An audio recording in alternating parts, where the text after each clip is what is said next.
It's intermission time. It's great to get out to the movies. I'm Julia Max, a writer and director, and my most recent film, my directorial debut, The Surrender, is coming out on Shudder May 23rd. Congrats. So thank you. I'm excited to talk about it later. This is a question we ask everyone who comes on the show. If you could describe your life with one film, what would you pick currently? And it could be any aspect of that, the plot, a character that you resonate with, just anything that currently describes your life. Aside from The Surrender, of Yeah. course. Probably adaptation. Okay, yeah, we've had that brought up before. It makes sense.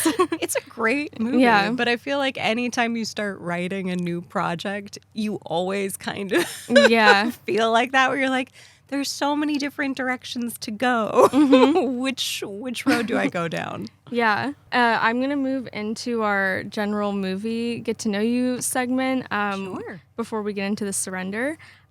First, I want to know, is there a film that made you think, I want to make movies, I want to be a director? I think one of my earliest favorite films was The Red Shoes. I think that movie it's so perfect. How old were you when you watched it for the first time?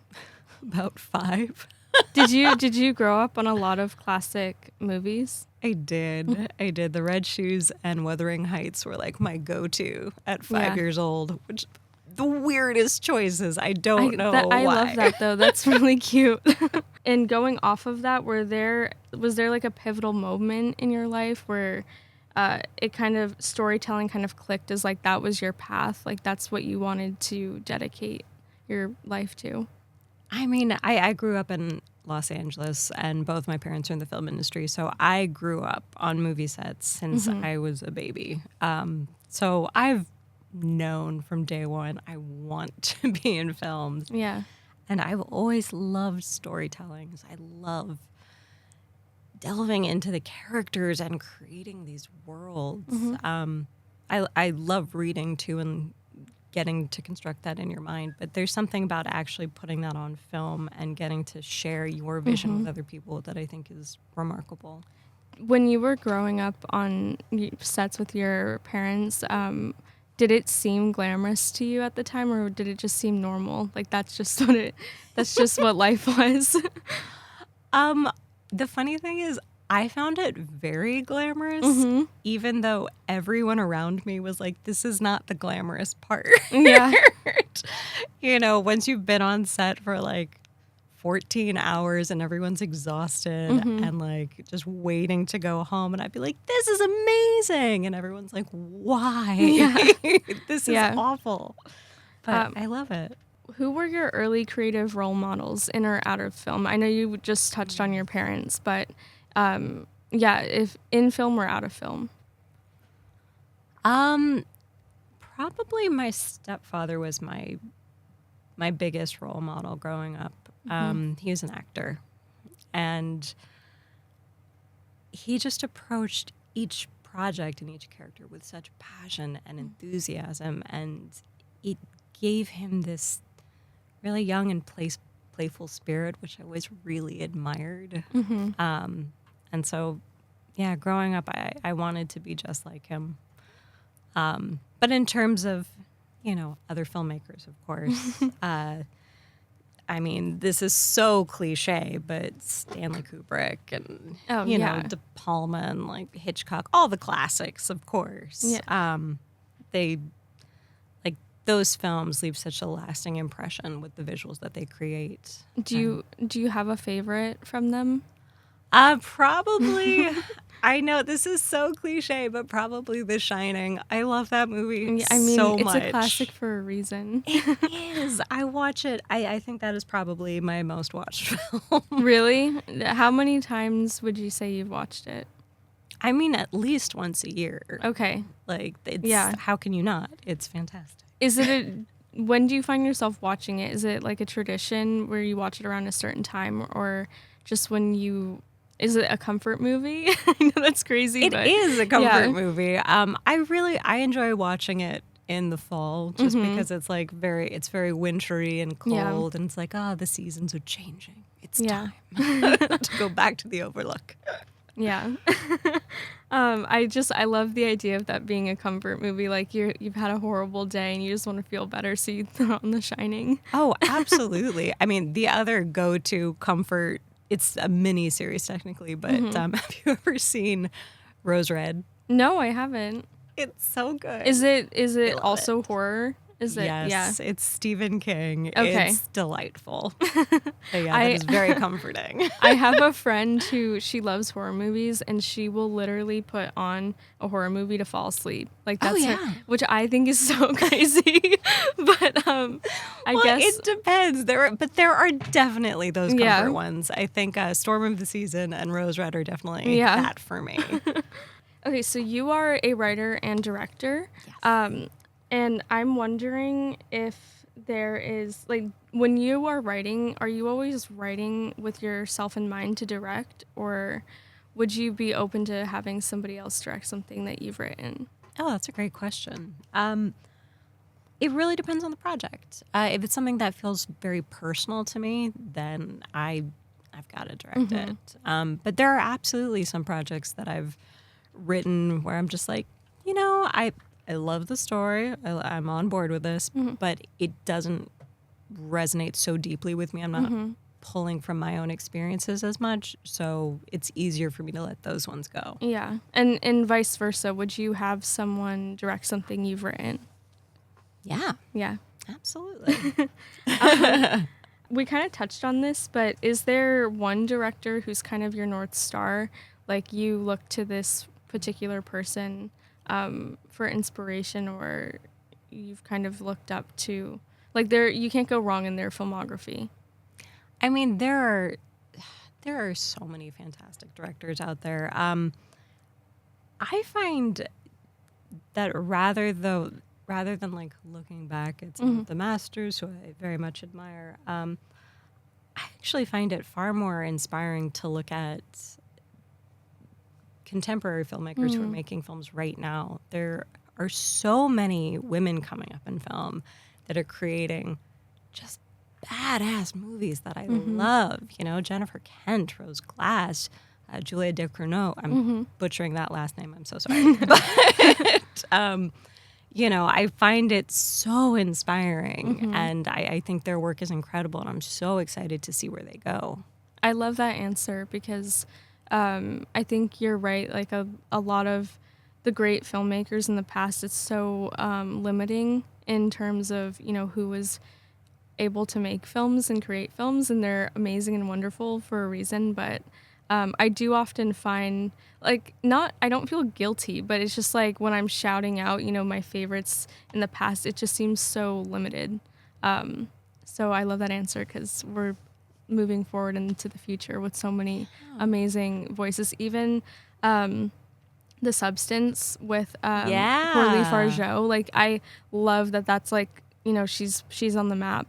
And I actually really want to watch her first film, Revenge. I don't know if you've seen it. It's great. I love Revenge. Like, I loved seeing, I wish that film got more awards at the Oscars, but I loved that it was nominated, especially because horror at the Oscars isn't often recognized. Yes. I think that was a massive step forward for horror. I mean, Jordan Peele with Get Out, like that was phenomenal. But I feel like the Substance like really leaned into horror. It was not, with Get Out, the marketing was able to fudge it a bit and pretend like it's a comedy, even though it's blatantly a horror. But with The Substance, it's like, no, you really can't claim that is anything other than and it's horror. So original and it's so creative. The first time I saw it, I've never done this with another movie before, but I finished it and then I booked a ticket and saw it immediately after. So I watched it twice in a row, which I have never done before, but it was amazing. Like, I loved that movie so much. That's great. How do you stay as an indie filmmaker, especially? We were saying before we started recording that projects, can few and far between, or that's what it feels like at least. Very true. So how do you stay creative and excited between your projects? Well, I think that's the wonderful thing about writing is that you can do that anytime. And I think it's why it's so important to have multiple projects going at once, because there is nothing worse than when you've been riding that creative high and you finish that first draft and you're like, oh my gosh, okay, now I want feedback so I can jump into the next draft. And then you've got to wait like 2 months before people read it and get back to you and give you feedback. Yeah. And it it feels so debilitating just sitting there and waiting. And so it's really nice to have another project that you can turn to and be like, and now I'm jumping back into this. And as soon as you get to a good stopping point with that one, great, I've got feedback on the first one. And so now I can jump back into that. And it allows you to keep going so you're not so at the mercy of other people. Yeah, exactly. I that completely. When you start a new project or a new story, especially one that you're going to be writing and directing, do you usually start it? Is it a character, an image, or a question that kind of draws you to start? Like, how do you typically find your next story? That's a good question. For me, it's usually the nugget of the story itself is what sparks the interest. From there, like once I kind of figure out what juicy bits of the stories I like, then I can kind of find the characters that go best with that. But yeah, for me, it's that first impulse of the like, what if, Yeah. that gets me excited about a project. I feel like especially that applies to this movie too, because without getting too much into it, right now, I feel like it's such a common feeling or theme that people can resonate with. But the setting of it is such a supernatural, like exactly what you're saying. Like, what if we could bring somebody back from the dead? Like that. Yeah. I think that makes a lot of sense. Yeah. And spoilers, that's never a good idea. Oh, yeah, no. Thank God if horror has taught us anything. It's that, just leave them dead. Exactly. To kind of close this section out, you kind of touched on it already, but is there a lesser known filmmaker you think more people should be paying attention to that you'd like to shout? I mean, it's hard because I feel like she's done so many more films than I have, so I'm not sure how obscure she really is at this point. But Anna Lily Emperor, I don't know how to pronounce her last name. I'm so sorry. I'm just gonna butcher that pronunciation. If Megan were here right now, she'd tell you that she's like constantly always mispronouncing names. So it's all good. But I love her. I think she takes such big stylistic swings, and I have such respect for that, because I think that's the most important thing a director can do. It's so hard to stand out in a visual way these days. It's very easy to just get coverage, right? And she just has such a flair and a style to her work. It's wonderful. What new movie that's coming out or in theaters right now are you looking forward to seeing? I'm very excited to see The Ugly Stepsister. I've been trying to see that for a while now, but I haven't seen screening it. has been sold out. It looks fantastic. Is it in theaters currently? I believe so. Or select theaters? Yeah. Okay. It has been. It might just be out. It's coming on Shudder soon, so I'm not sure when it stops playing in theaters, but it looks fantastic. I'm gonna watch that for sure. During this meeting, I'm really excited for "Die My Love" from Lynn Ramsey. That's I think my most anticipated film right now.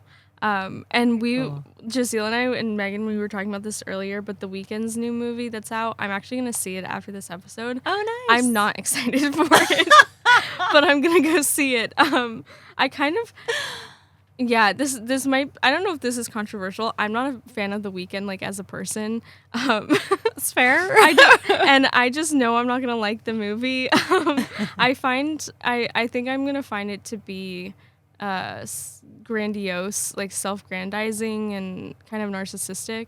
But I'm excited to go watch it later because I kind of want to hate watch it.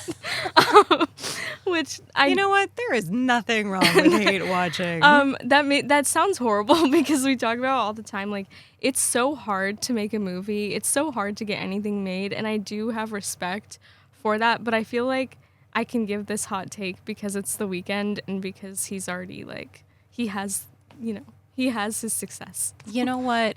If you're going and seeing the movie to begin with, you're supporting it. That's true. So That's true. you are absolutely entitled to have an opinion and not like what you're saying. Because the important thing is you're watching it. And that's huge. So now we're going to get into The Surrender.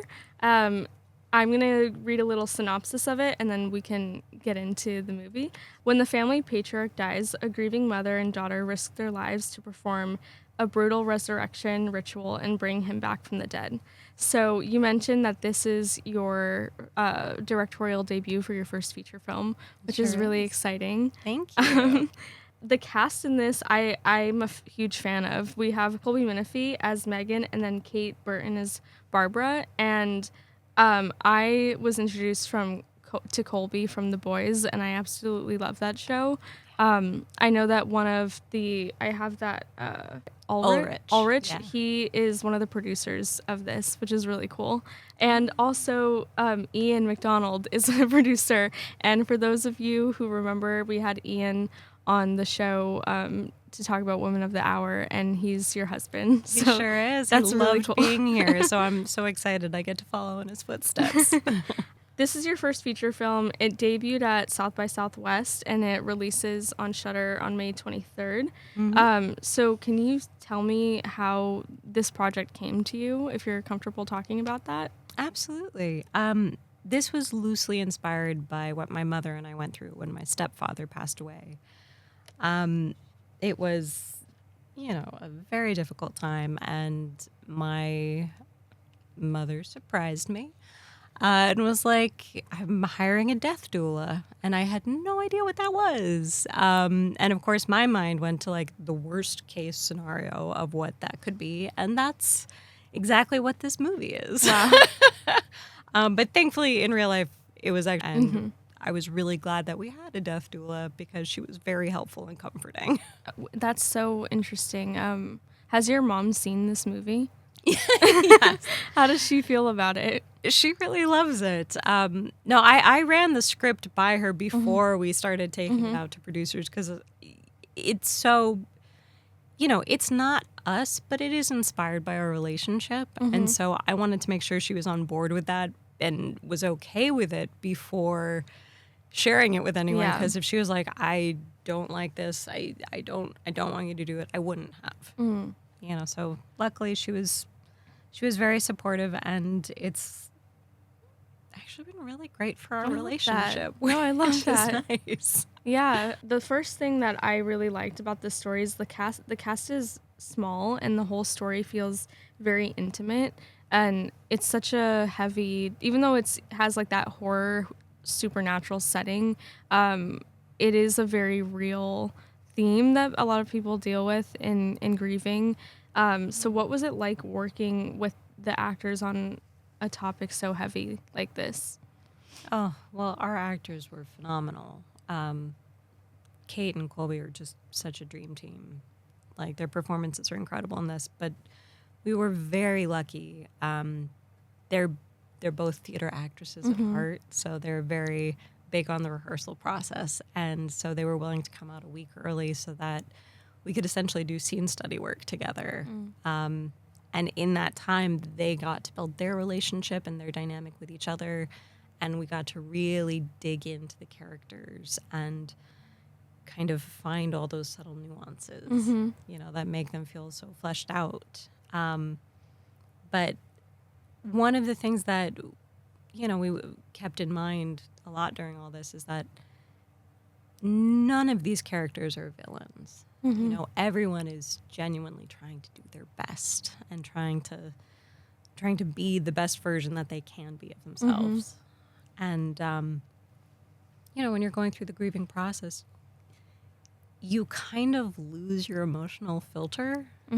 And so every passing thought, like, hits you and you feel it. So it's not like this one note grief that you're feeling or sadness. It's just this roller coaster of emotions. And you can go from laughing to crying to screaming in a minute.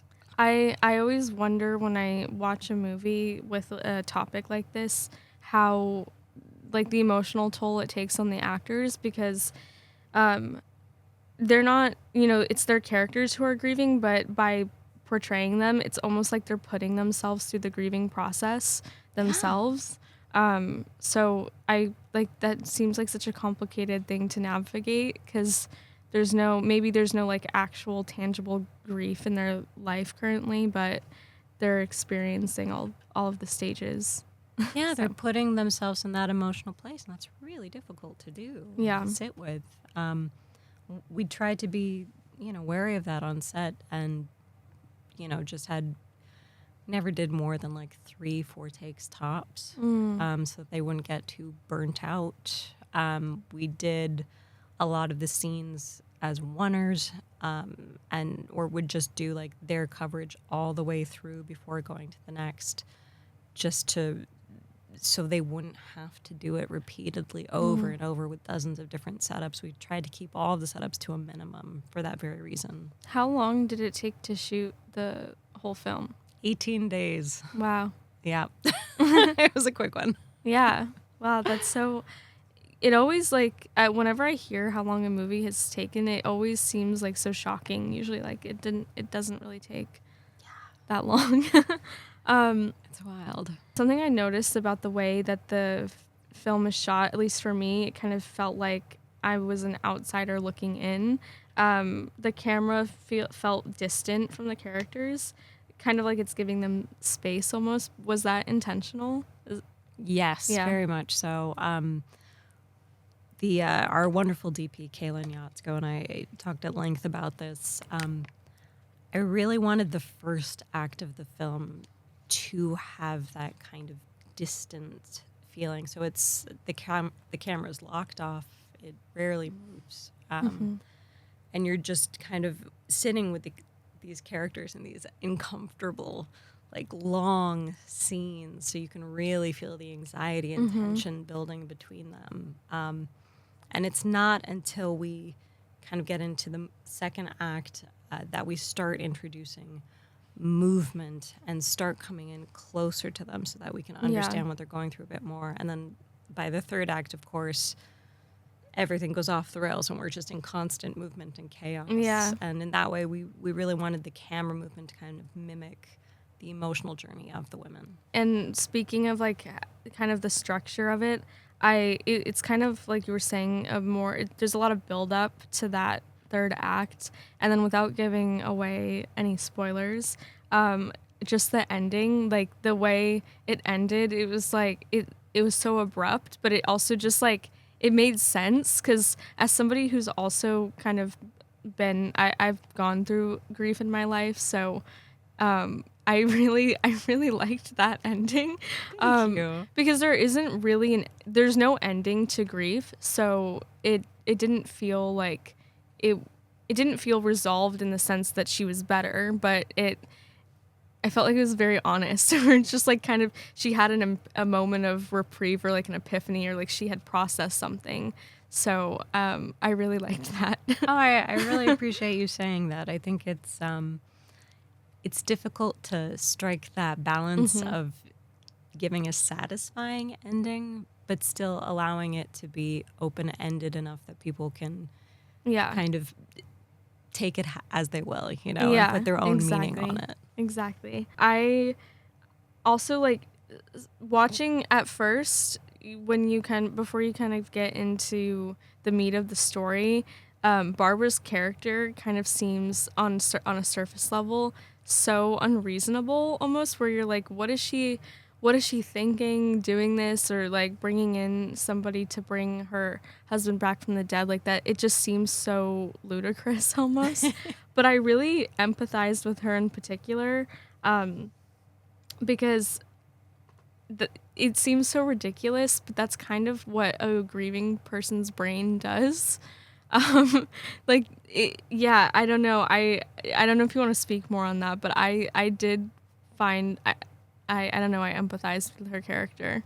Yeah, I mean, I absolutely empathize with her character. I think the means by which she goes about things are not necessarily what I would do personally, but I certainly understand the impulse. I think it's, I don't know if you've ever experienced this, but I think it's very easy sometimes to get lost in a relationship and kind of your identity gets so wrapped up in it that when that relationship ends, it's really hard to see yourself clearly and to even know who you are without it. Yeah.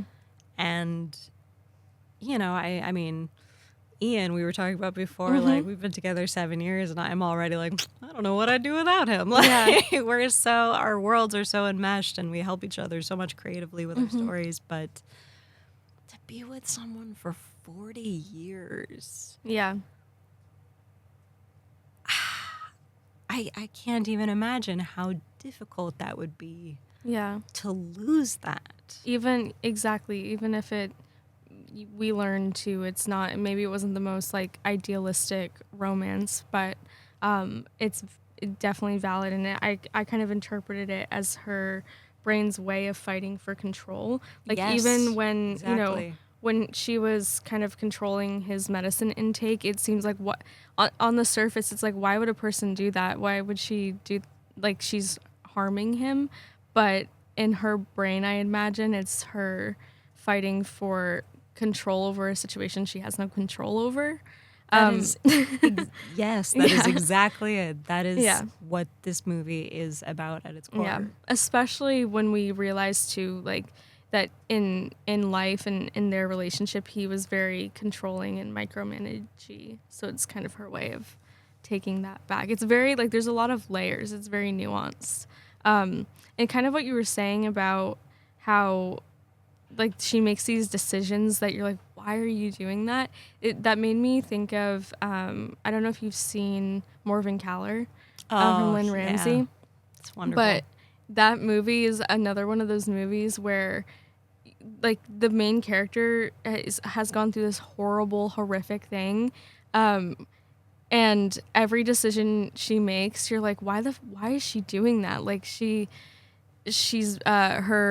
finds her boyfriend dead in the morning, and then she just, like, leaves his body there for days, not doing anything about it. And you're kind of like, why would she do that? But it's because she just doesn't know how to process it. And then when she takes the money he's left her, she uses it on herself for her own vacation. And you're like, every decision she's making, you're like, why is she doing that? She's like self-sabotaging, making the worst decisions ever. But it's kind of perfect because that's what people do. Like, that's just, it's honest. I don't know.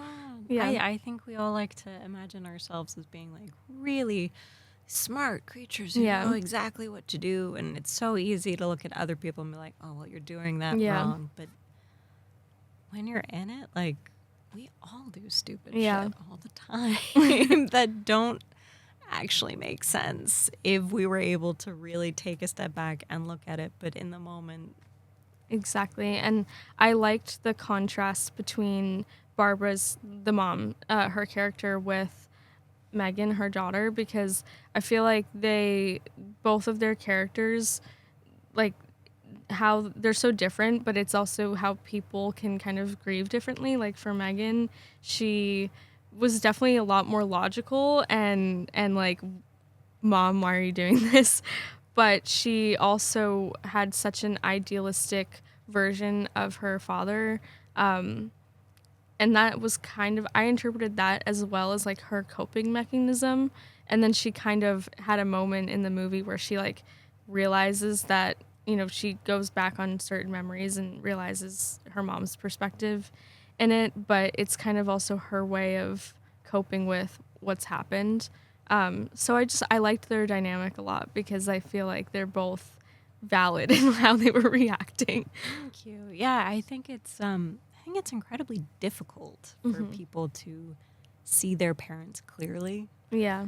You know, and I know that in the process of writing the script, because I was writing the mother character, it forced me to like think outside myself and think of my mom's perspective on things and like why she does the things she does. And it actually it was really enlightening. Yeah. And made me realize that a lot of the things that the assumptions I've made about her and the way I view her and the way that I've cast her in my life is not actually accurate. Yeah. And that she is her own person outside of me. Yeah. In a way that I think it's hard for us to really think about sometimes. Your parents are just your parents, you know, like your whole life. You think that they know everything and that they're like kind of these like superhero figures. And then you become an adult and you realize that they're just people living for the first time too. Yeah, they're just trying to figure it out. All the things that we hold against them for like, how dare you made this mistake when I was a kid and you did this wrong and like you should know better. And it's like, why? Yeah. They were young. They didn't know. I wouldn't know what to do in that situation. Exactly. They're like, we hold them to such a higher standard. Like they're these, that they just know everything. Yeah. And they don't. They're just people trying to figure it out. Ultimately, like we were saying, this story is it's set in this horror genre, supernatural setting, but it's ultimately a story about you're like going through grief. So I'm wondering, do you find the horror genre to be the best medium to tell films like this? Oh, absolutely. Yes, hands down. I think,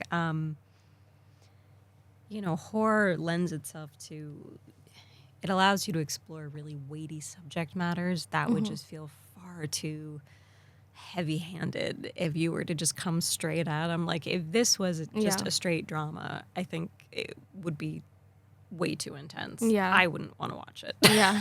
I'd just be like, no, I don't want to sit in that for an hour and a half. Some films that The Surrender reminded me of that I felt like were in the same vein is The Babadook from Jennifer Kent. Oh my God, thank you for comparing that. I love that movie so much. As well as Talk to Me, that movie that came out I think last year. Yeah. With Michael, I'm going to say their names wrong, but Michael and Danny Filippo? I would say it wrong too. We've established I'm terrible at saying names. Sorry. And also Smile and Smile too. I thought if you're listening to this episode and you haven't seen The Surrender yet, if you like these movies, I think you would resonate with this one as well. Thank you. Are there any other films that kind of inspired you while making this film that you drew from? There were a lot of films that we used as inspiration, but I would like to give a little shout out to Relic.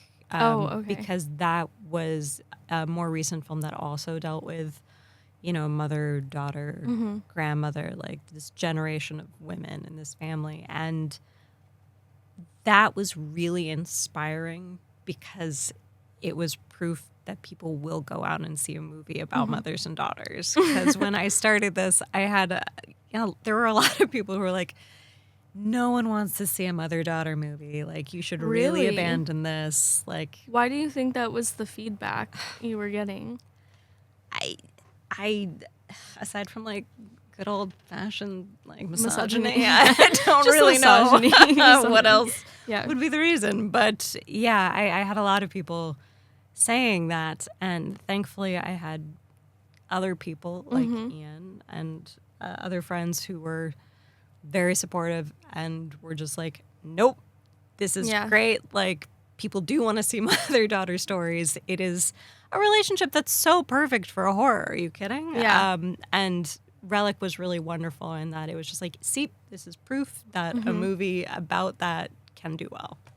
Did you, and this is just a random question, but do you like working with Ian? Like, do you find it difficult or? Oh, I love working with Ian. He's the best. Oh gosh, poor guy. Especially as your producer too. Yeah. He was wonderful in this. He was a producer. He also like built some of the set Wow. in our garage in 115-degree heat, like with no air conditioning. Like, oh my God, That's he was awesome. such a saint. Well, now, before we close out, we like to play games on this show. So we're going to play a little game. I'm going to name a movie title, and I want you to, it's kind of a writing exercise, but basically I want you to invent a fake plot or like either what you think the movie should have been about based on the title, or what it sounds like it should be about, if that makes sense. Okay, we'll see how this goes. Okay, so the Pressure's first on. the first one is Hereditary. Hereditary. Okay, based on, I mean, obviously I love that movie, but if I hadn't seen the movie and just from that title alone, right? Is that, am I getting Yeah. The first thing that comes to mind, and I will also stress that very frequently the first idea that comes to mind is absolutely not the one you should do. But the first thing that comes to mind is almost like an Elephant Man-esque type like deformity that is hereditary, that's passed down, but it's more of an internal thing that creates this sadistic, murderous impulse within this family, like this concept of dirty blood being passed down. I kind of want to see that movie that you're saying. Like, that's not a good first idea, but I do want to see that. Okay, the next one is Shutter Island. I would assume that this was kind of like a haunted house on a hill kind of situation, but like maybe a lighthouse because it's on an island, but it's just with all of these windows, kind of an impossible space movie where there's like more windows on the outside than there appear to be inside, you know? And so you can crawl through it, but you don't actually go into the lighthouse. You go somewhere else. That's cool too. Also, you're doing a really good job at this. I feel like I would not do this kind of a job. It is just, you know what? I find that it's really just a matter of not judging yourself and just being like, it's probably going to be stupid, but let's go for it. Okay, next we have No Country for Old Men.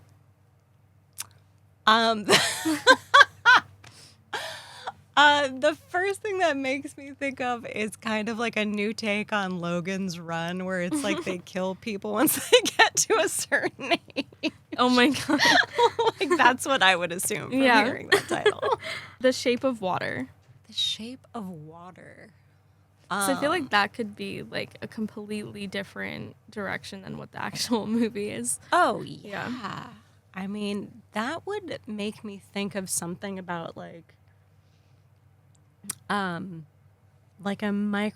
alien microorganism that has somehow made it into the Earth's like water supply and is now able to kind of take over water and control it and contort it and use it as its body, and what that would be like if the world was invaded by something that was, you know, controlling all of our water. That's so different. That's so different. Very different from the actual movie. Okay, I'll just do a couple more. The Silence of the Lambs. The Silence of the Lambs. Oh my God. Right? Which is like such a great title for that movie. I know. But it doesn't, like, out of context, does not make a lick of sense. No. I mean, I would assume that this had to do with some kind of cult or witchy group that is sacrificing a bunch of lambs for different ritual practices throughout the movie. Yeah. Because, I mean, clearly no, that makes more. Children of Men. My mind immediately goes to cyborgs. So it is kind of this new, you know, almost more of like a Terminator thing where it's like they've created this new AI, these new cyborgs that are supposed to be helpers. And of course, that goes horribly awry. How could it not? Yeah. And of course, they will kill us all. My mind, like, obviously just went to men. We live in a dystopian society where men are getting pregnant. Ooh, now. I Yeah. like that. That's great. Yeah. That's fun. I like that one. The last one I'll say is The Lobster. Lobster. Fantastic. These are great movie titles to be for this know. game. This one, too, could be so many different things. Like, it could be a kid's movie. It could be a Yeah. kid's movie. Is it telling that all of the things that pop into my mind are Or, horror?